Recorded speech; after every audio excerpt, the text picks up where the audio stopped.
Perek Yud Alef, epic drama. What we have here in the book of Shoftim, Perek Yud Alef, chapter 11, is one of the most dramatic chapters. It is the Haftorah for Parashat Chukat. It is the longest Haftorah of the year except for Yonah.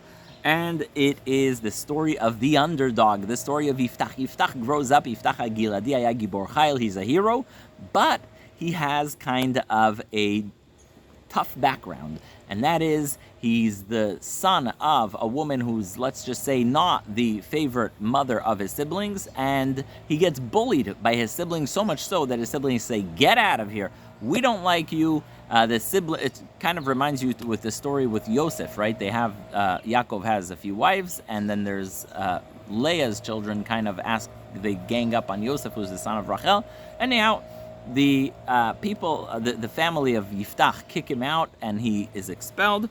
And he tells the people of, he's expelled by his siblings. He's expelled by the people of Gilad, and he sits in the desert, starts gathering a gang of fighters, and slowly but surely he forms a really serious militia.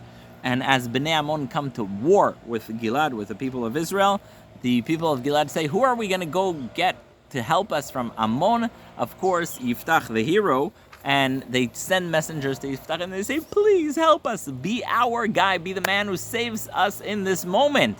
And Yiftach says, wait a minute, you come to me now when things are tough for you? Don't you remember you're the guys who kicked me out? My family, my siblings kicked me out, and now you guys are kicking me out. Does that sound right to you?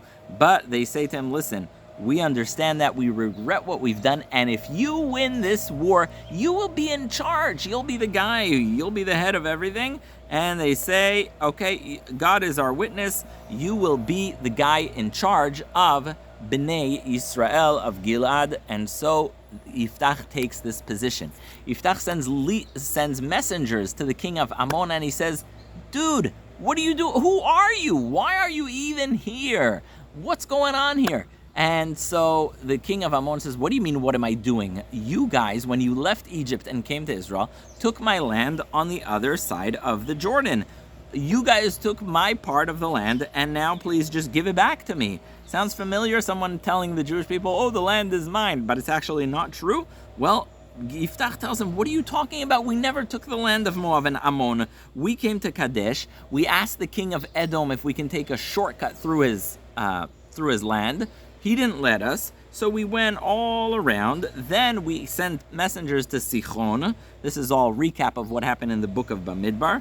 And Sichon said, you can't go through my land, so he came to war with us. And we crushed Sichon. We took his land, and that's what we took. You were not able to defeat Sichon. We were able to, so don't complain and whine to us. Sichon took your land. We crushed Sichon. We have nothing to do with you. You go deal with whatever issues you have. We took nothing from you. So don't come to us now 300 years later and be like, oh, the land is mine. No, you lost to Sichon. Then we conquered it from Sichon. And that's it. Go away. Don't bother us. But the king of Ammon does not listen. Now, Yiftach makes a very unfortunate vow at this point. And Yiftach says, look, he goes to war, he gets ready, and he says, whoever comes out first out of my door to greet me after I am victorious, that is going to be a sacrifice to Hashem. Now, hopefully he meant a sheep, a goat, or something else, but we're going to see later it ends up being really terrible.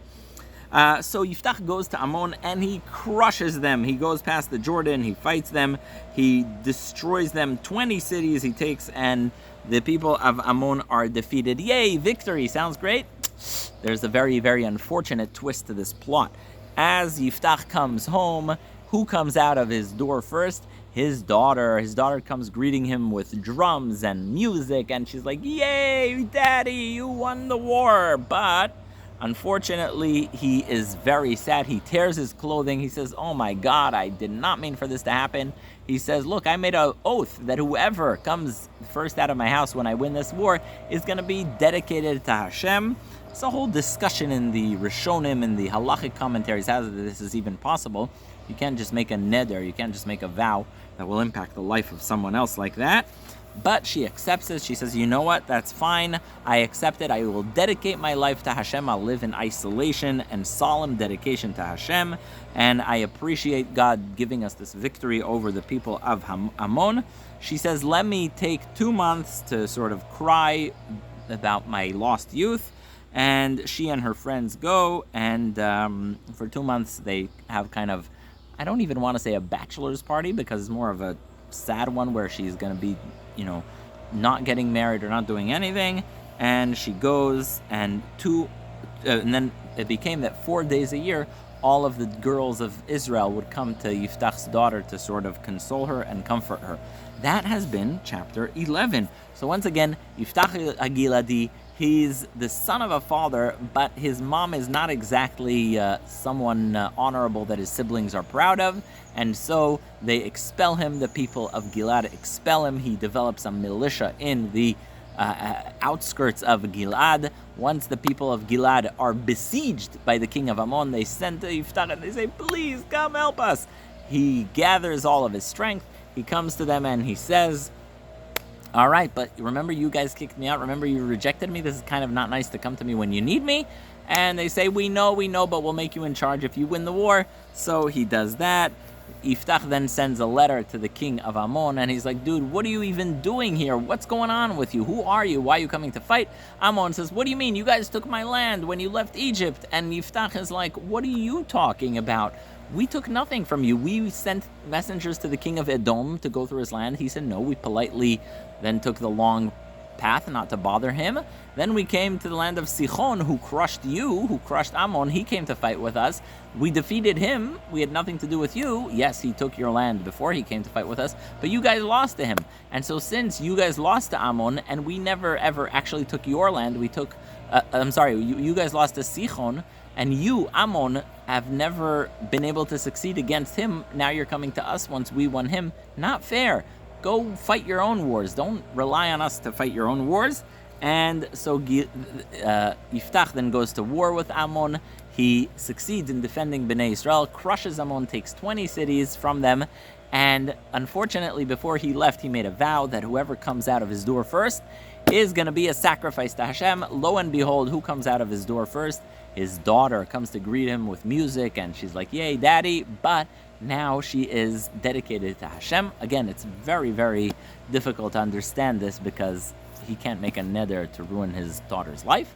But she accepts the verdict upon herself. She takes 2 months to weep for her future, and all the women of Israel come to comfort her then for 2 months, and then every year for 4 days, everyone comes to comfort the daughter of Yiftach. That has been chapter 11, Parak Yud Alef in the book of Shoftim. Thank you for listening.